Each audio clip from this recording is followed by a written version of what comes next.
Bonjour à toutes et à tous et bienvenue dans un nouvel épisode du podcast. Comme d'habitude, je suis trop contente de vous retrouver aujourd'hui pour parler de la planète Mercure. En pleine Mercure rétrograde, mais quelle bonne idée de faire un épisode sur Mercure. Alors, non seulement nous sommes en pleine rétrograde de Mercure, mais en plus, j'enregistre cet épisode le jour de la nouvelle lune en Gémeaux, où notre fameux Mercure rétrograde fait un joli carré à Saturne. Voilà. Et je l'avais expliqué dans la newsletter, comment vous dire que je suis en train d'expérimenter cette tension, cette mauvaise humeur pour aucune raison. Et je sens vraiment quelque chose de tendu à l'intérieur de moi, mais voilà, je sais que ça va passer. Mais c'est toujours très intéressant et en fait, j'adore en fait prendre du recul sur tout ce que j'écris dans les newsletters par rapport aux analyses de pleine lune, de nouvelle lune que je peux faire.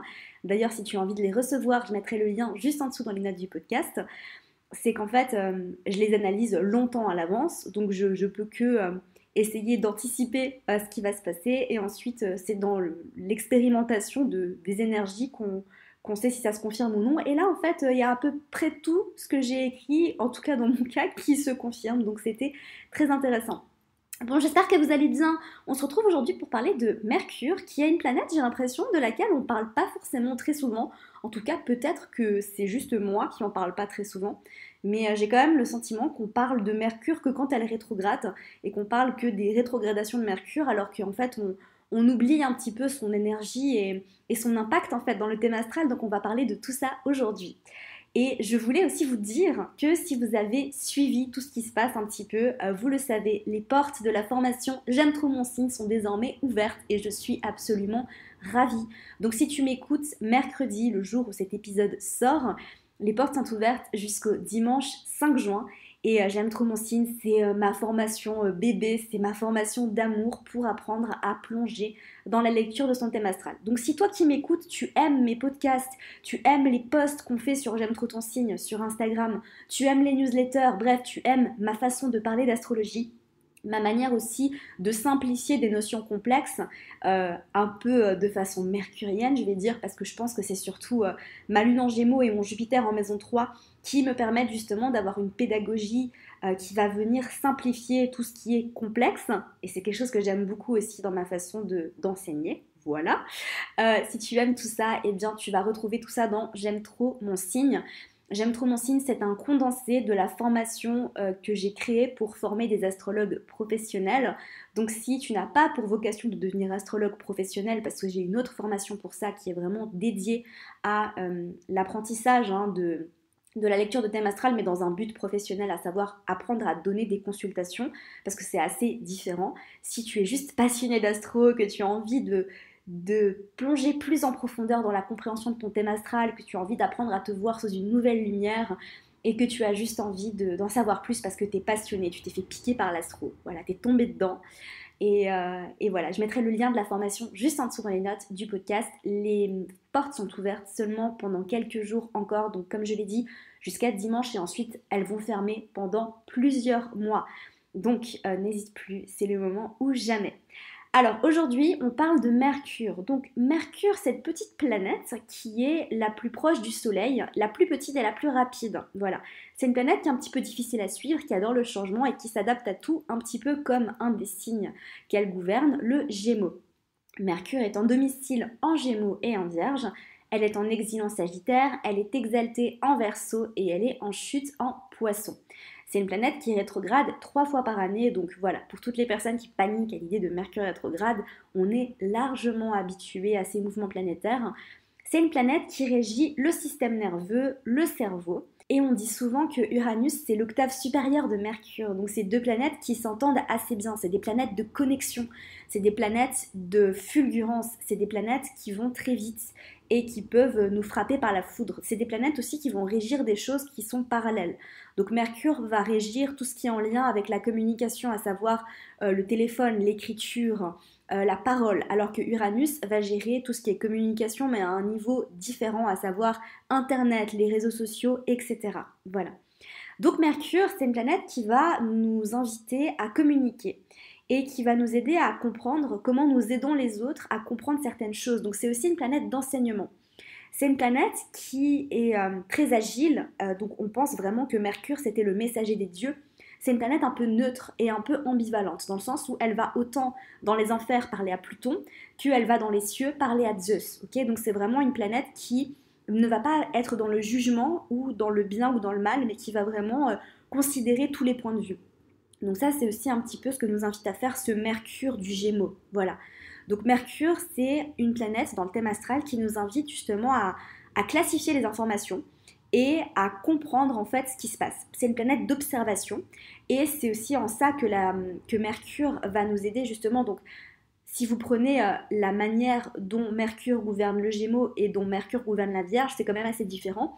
Mais la Vierge est gouvernée par Mercure par ce processus justement d'observation des détails en fait. Donc avec Mercure, on a vraiment une vision microscopique, alors qu'avec Jupiter, on a une vision macroscopique. C'est aussi pour ça que Mercure est en exil en Sagittaire, d'accord? Donc si vous avez Mercure en Sagittaire, peut-être que vous savez que vous avez du mal à aller droit au but dans votre manière de parler, que vous avez tendance à passer par 15 000 chemins pour expliquer les choses en étant très enthousiaste dans votre manière de parler.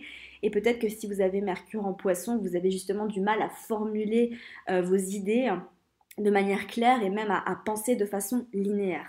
Ok, donc c'est en ça aussi que Mercure représente notre faculté d'analyse. C'est une sorte d'instinct instantané et qui répond à un certain stimuli. C'est aussi en ça que je disais tout à l'heure que Mercure régit aussi le système nerveux. Voilà. Donc Mercure représente aussi tout ce qui est voyage à courte distance, comme par exemple le fait d'aller à la boulangerie acheter du pain ou de prendre le métro. Et c'est pour ça aussi qu'on vous dit que pendant les rétrogradations de Mercure, les trajets du quotidien peuvent être affectés, mais les voyages aussi longue distance, hein, voilà, c'est ça. Ça s'arrête pas seulement à prendre le métro. Si vous prenez l'avion, vous avez un voyage à faire en Mercure rétrograde, il y a des chances que votre voyage soit retardé ou qu'il y ait des problèmes, etc. C'est pas toujours le cas, d'accord, faut pas non plus dramatiser. Mais en tout cas, c'est marrant parce que cette rétrograde de Mercure, bon, on a quand même eu une rétrograde de Mercure à domicile hein, dans une première partie, dans un premier temps rétrograde en Gémeaux, et c'est vrai que je me suis retrouvée face à un nombre de situations hashtag Mercure rétrograde assez incroyable. Alors je sais pas si je suis hyper consciente de tout ça parce que justement je sais que je suis astrologue et je sais que c'est Mercure rétrograde, mais bref, aujourd'hui ça me fait plutôt rigoler, on va dire, même s'il y a des situations qui sont pas drôles du tout, comme Justine qui travaille avec moi, qui a eu des gros problèmes avec son ordinateur. Anyway, donc Mercure, c'est une planète qui gouverne tout ce qui se passe dans la tête. Donc elle va aussi gouverner votre discours interne et votre façon de parler à vous-même. Après, évidemment, c'est quelque chose qui ne s'arrête pas du tout à l'énergie de Mercure. Et ce que je disais aussi dans un épisode de podcast que je viens d'enregistrer avec une ancienne élève du mentoring, Solène, qui sera en ligne la semaine prochaine, donc restez bien connectés, où on parle des besoins émotionnels dans le thème astral, c'est qu'en fait rien n'est figé. Donc votre discours interne n'est pas seulement en lien avec l'énergie de Mercure dans votre thème, mais aussi la Lune, le Soleil. Il ne faut pas oublier aussi que tout passe par votre Soleil, parce que c'est le centre de votre thème astral. Et Mercure va venir aussi relier les énergies entre elles, parce que c'est une énergie de communication, mais qui vient aussi communiquer à l'intérieur de votre thème astral. Donc c'est très intéressant et c'est quelque chose que j'aborde en détail dans mes formations, notamment dans le mentoring astro-intensif et dans la formation J'aime trop mon signe. Mercure gouverne les langues, l'apprentissage, la capacité justement à être stimulé intellectuellement, la technologie, les moyens de transport, les documents légaux, etc. Donc c'est vraiment en ça que dans votre thème astral, Mercure va décrire votre capacité à communiquer. Donc comment est-ce que vous communiquez? Est-ce que vous communiquez avec beaucoup d'enthousiasme, en coupant la parole à tout le monde à la Mercure en bélier? Ou est-ce que vous avez une communication qui est beaucoup plus introvertie, où vous avez du mal à exprimer les choses parce que vous passez par 4 chemins, parce que vous avez peur de blesser la personne qui est en face de vous, comme par exemple un Mercure en Cancer? Est-ce que vous avez Mercure en maison 1 et du coup, non seulement vous aimez bien parler de vous, mais aussi vous pouvez avoir une apparence très jeune. Et ça, c'est le cas si vous êtes ascendant Gémeaux ou si vous avez Mercure en maison 1. C'est que généralement, c'est un placement qui fait que vous gardez une tête de bébé pendant très longtemps. À savoir que c'est un peu l'inverse quand vous êtes par exemple ascendant Capricorne ou quand vous avez Saturne en maison 1, peut-être que vous allez avoir une apparence mature et responsable plutôt jeune dans votre vie. Voilà, alors que Mercure vous donne vraiment des airs d'éternel adolescent, donc c'est intéressant. Et c'est pour ça aussi que c'est une énergie qui est très légère, hein. C'est ce que je disais, c'est une énergie légère qui part dans tous les sens, qui fait un petit pas à gauche, un petit pas à droite. Et si vous avez envie d'en savoir plus justement sur le Gémeaux, je vous invite à écouter l'épisode de la semaine dernière où je vous expliquais cette énergie en détail. Et Mercure vient aussi dans le thème astral nous aider à nous adapter. Donc c'est aussi une planète qui va montrer notre côté adaptable. Et c'est une énergie aussi de shapeshifter, de caméléon qui va réussir à se métamorphoser, qui va réussir à se transformer. Mercure représente aussi nos pensées, ce qui se passe dans notre tête, nos idées, notre manière d'apprendre. Est-ce qu'on apprend très facilement? Est-ce qu'on a plus de mal à apprendre? Est-ce qu'on mémorise facilement ou est-ce qu'on a une mémoire de poisson rouge?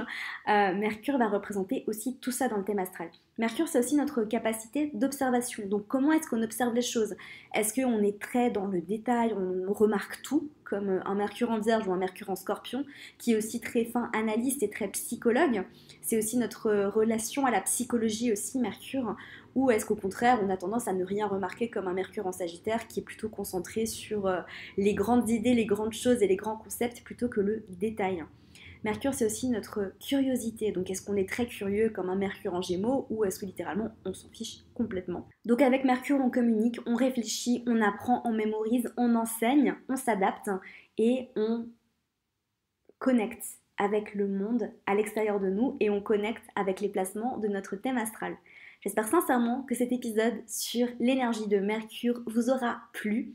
Évidemment, si vous voulez aller plus loin, si vous voulez aller plus en profondeur dans l'apprentissage, que vous voulez analyser Mercure dans votre thème astral, peut-être que vous avez Mercure qui prend beaucoup de place dans votre thème, n'hésitez pas à vous inscrire à la formation J'aime trop mon signe. Comme je l'ai dit, c'est une formation que j'ai créée avec le cœur.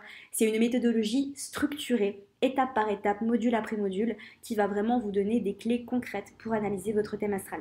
Dans la formation, il y a non seulement des modules vidéo, il y a des PDF que vous pouvez télécharger et il y a aussi des exercices pour vraiment mettre en pratique vos connaissances et il y a aussi des quiz à la fin de chaque module. Nous avons créé des questionnaires qui vont vous permettre justement de comprendre si vous êtes prêt à passer au module suivant, si vous avez compris les enjeux fondamentaux de chaque module. Voilà, donc c'est une manière aussi de vous auto-évaluer. Et c'est quelque chose de toujours fun parce que vous savez que voilà, Lune en Gémeaux, j'ai besoin de fun dans ma vie, tout le temps, tout le temps, tout le temps. Voilà, donc n'hésitez pas, le lien est juste en dessous dans les notes du podcast. Et moi, je vous retrouve mercredi prochain pour un nouvel épisode, comme je l'ai dit, avec Solène, que j'ai interviewée sur les besoins émotionnels dans le thème astral. Passez une merveilleuse semaine et à mercredi prochain.